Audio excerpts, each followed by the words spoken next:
It is time to be bold, as our chairman said, and the times are exciting. So I thought first I'll start off with discussing what's exciting in technology and what are we tracking in technology across the Tata Group.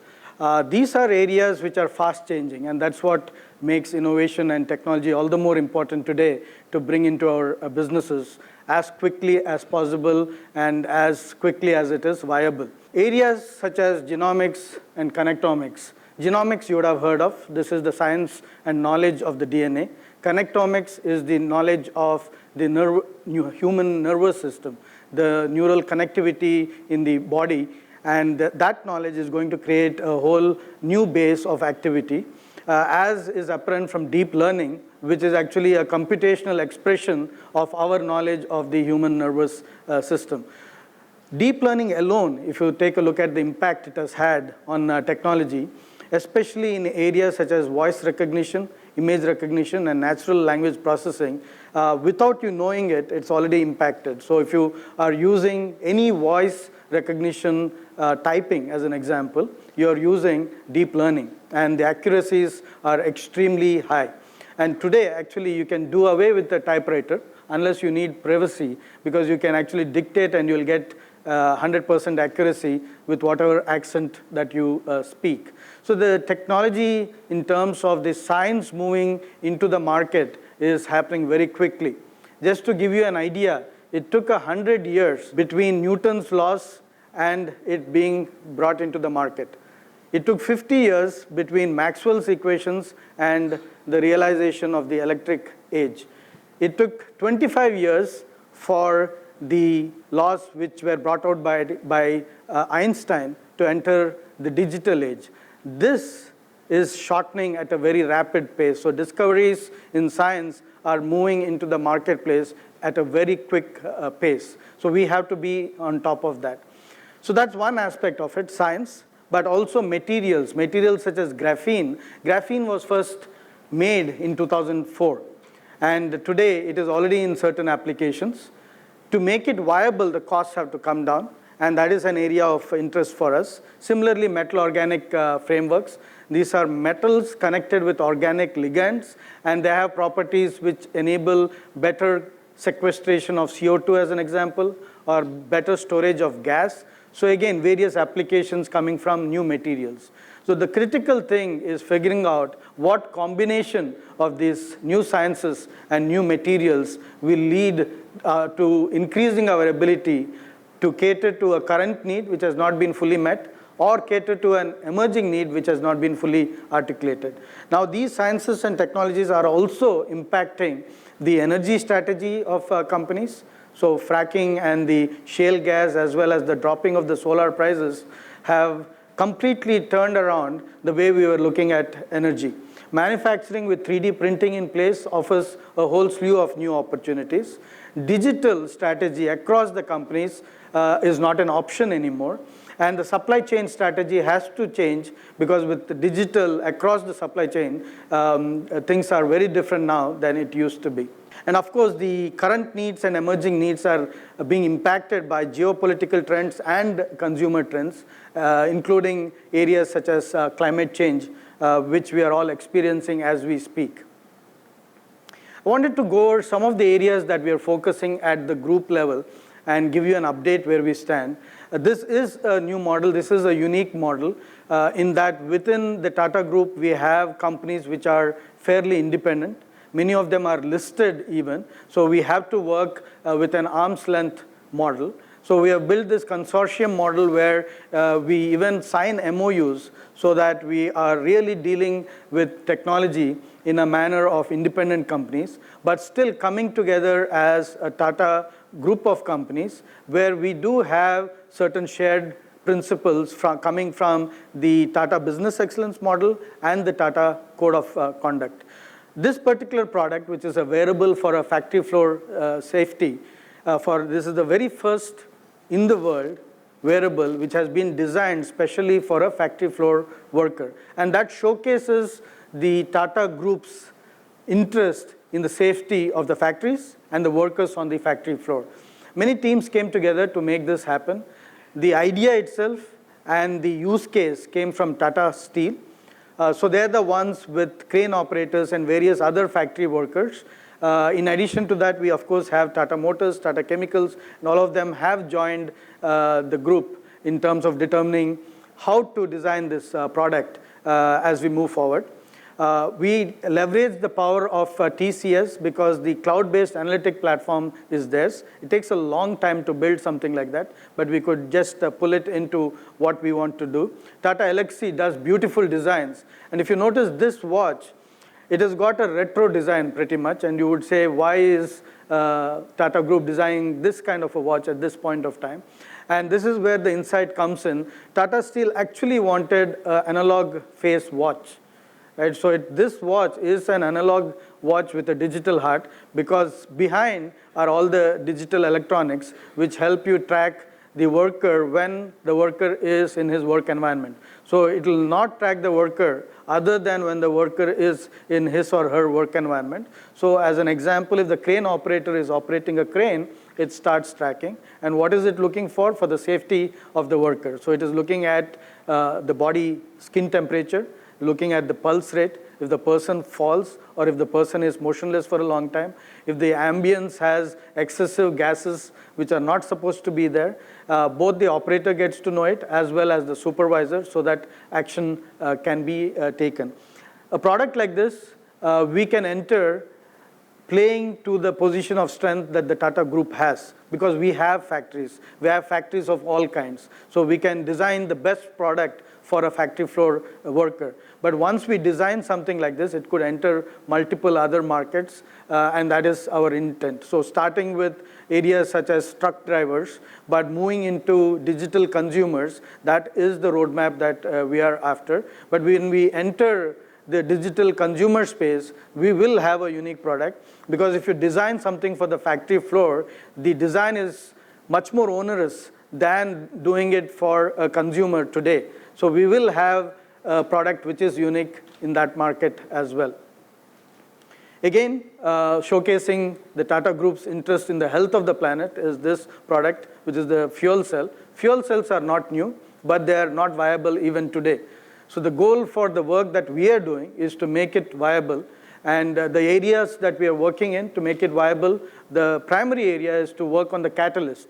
Platinum is used typically as the catalyst, and we would like to do work within our companies as well as partner with other companies in order to achieve a viable fuel cell. Again, here, the use cases are coming from Tata companies. Examples include Tata Motors, and this is a commercial vehicle example. We actually had a form and fit display of the fuel cell at the Auto Expo earlier this year.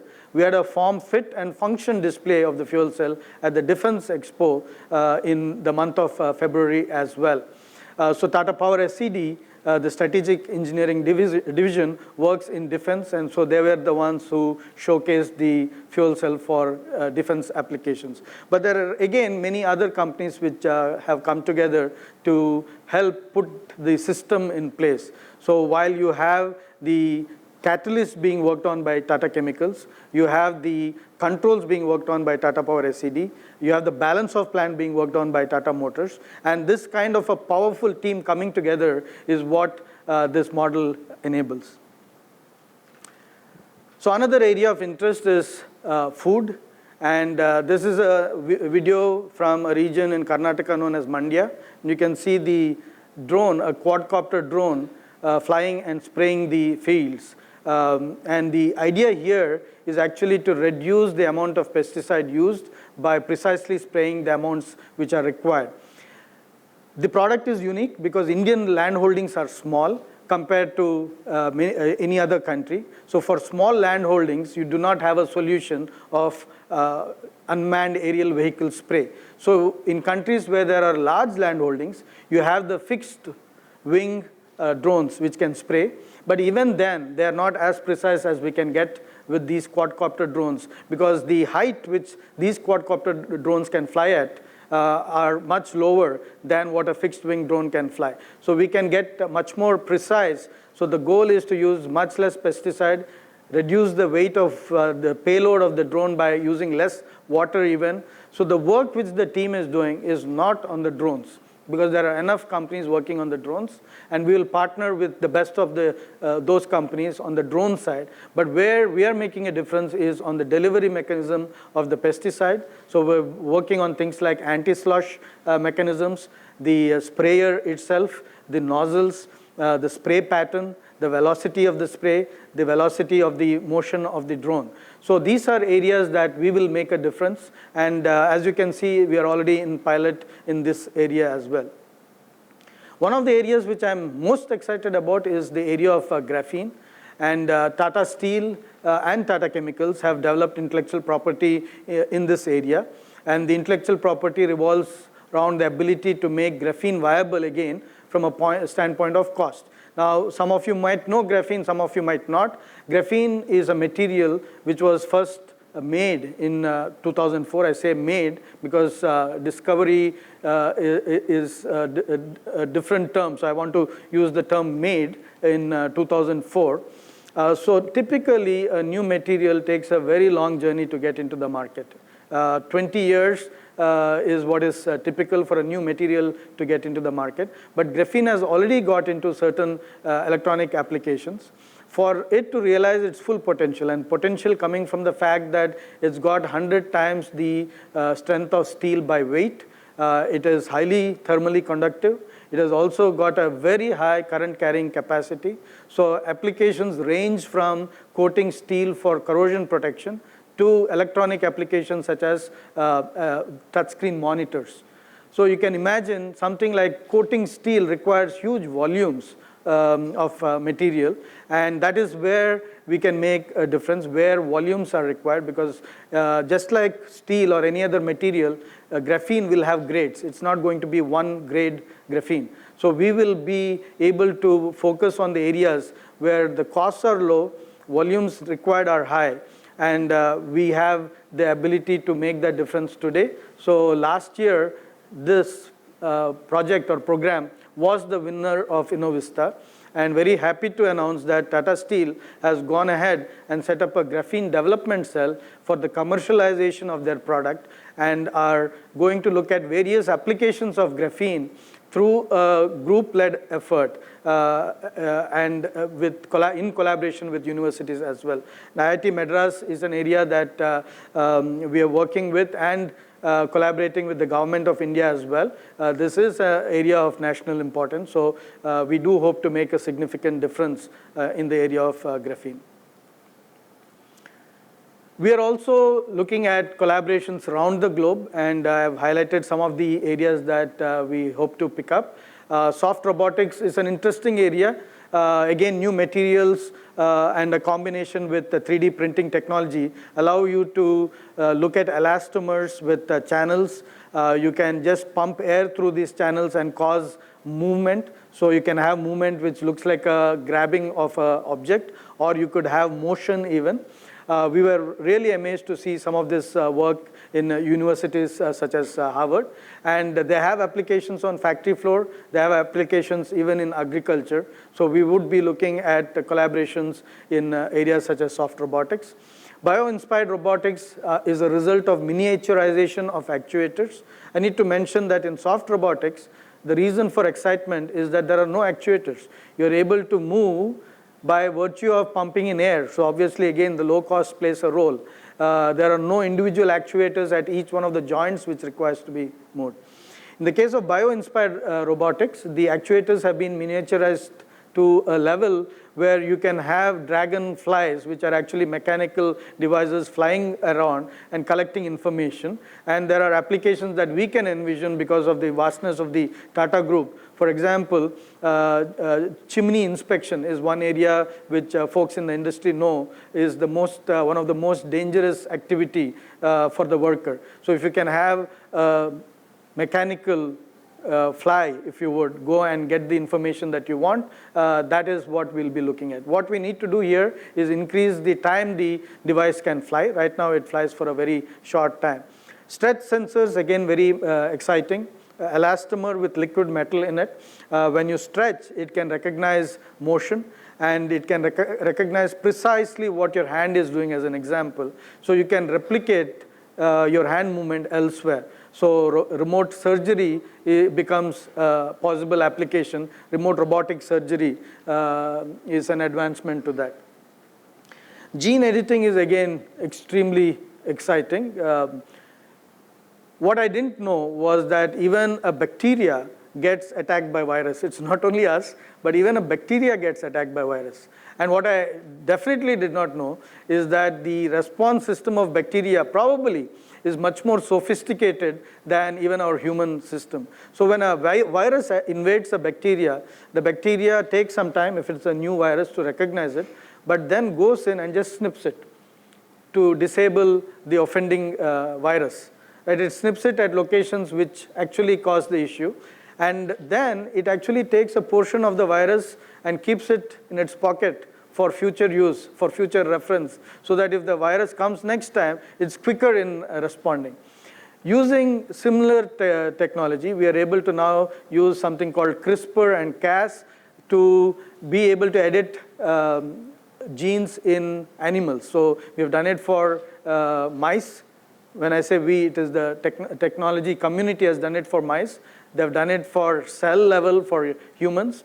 There's nothing which can stop its ability to address some of the genetic defects. Of course, it is also a matter of ethical considerations as to what you allow. And so that is going to be of interest as we move forward as well. Deep learning, I think all of you should be aware.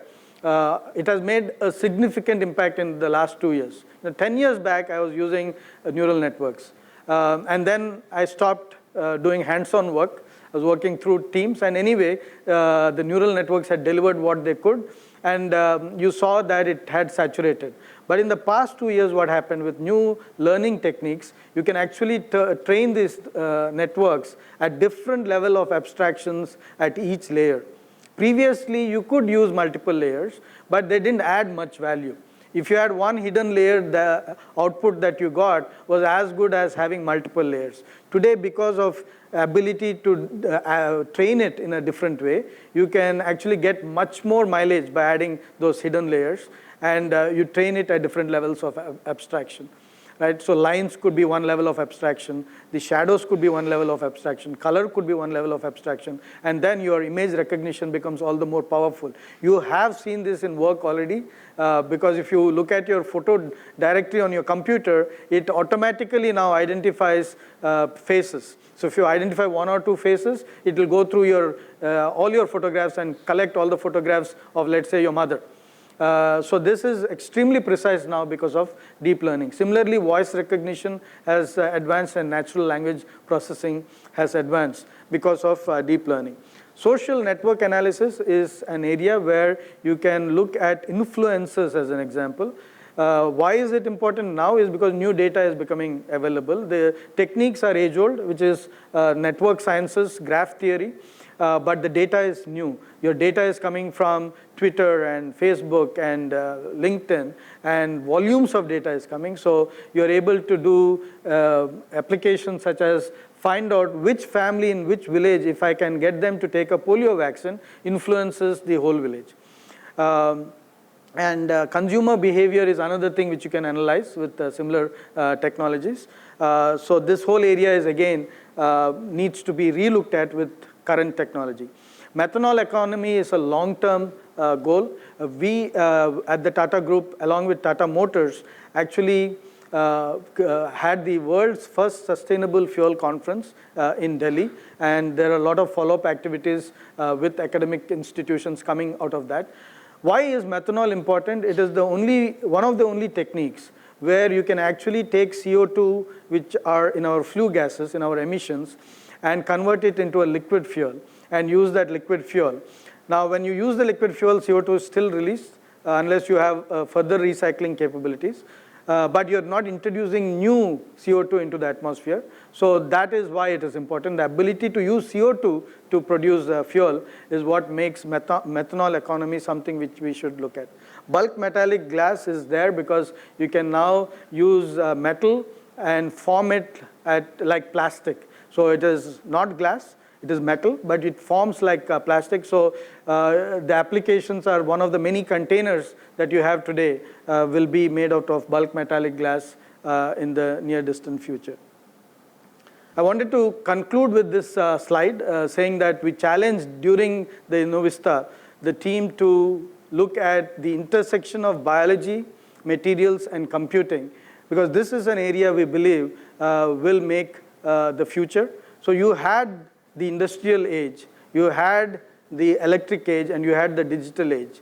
And our bet on the next stage is the age of biology, and it will be the age of biology at the intersection of computing and materials. So applications are not just in the area of food or healthcare, which we can imagine. Food, because you can get the food that you want from plants which are pest resistant by a deep understanding of biology. Healthcare in multiple ways, including at the intersection of biology and materials. Graphene we talked about. One interesting application where it is an intersection of materials and biology is the ability of graphene to be the vehicle to target a particular drug to a particular tissue and do, in that sense, precision medical delivery, if you would, targeted medical delivery. And it also has applications in areas such as energy, because you can program algal cells to produce more hydrogen rather than carbohydrates and use that hydrogen in various applications, including our own fuel cell, if that be the case. So this is an area of excitement, and we would like to see our teams in the Tata Group focus more, and hence we put out this challenge to them. And with that, I again say that there is, I hope I conveyed the excitement around technology. I also hope I've conveyed the progress that we have made in the Tata Group on technology as well. Thank you very much.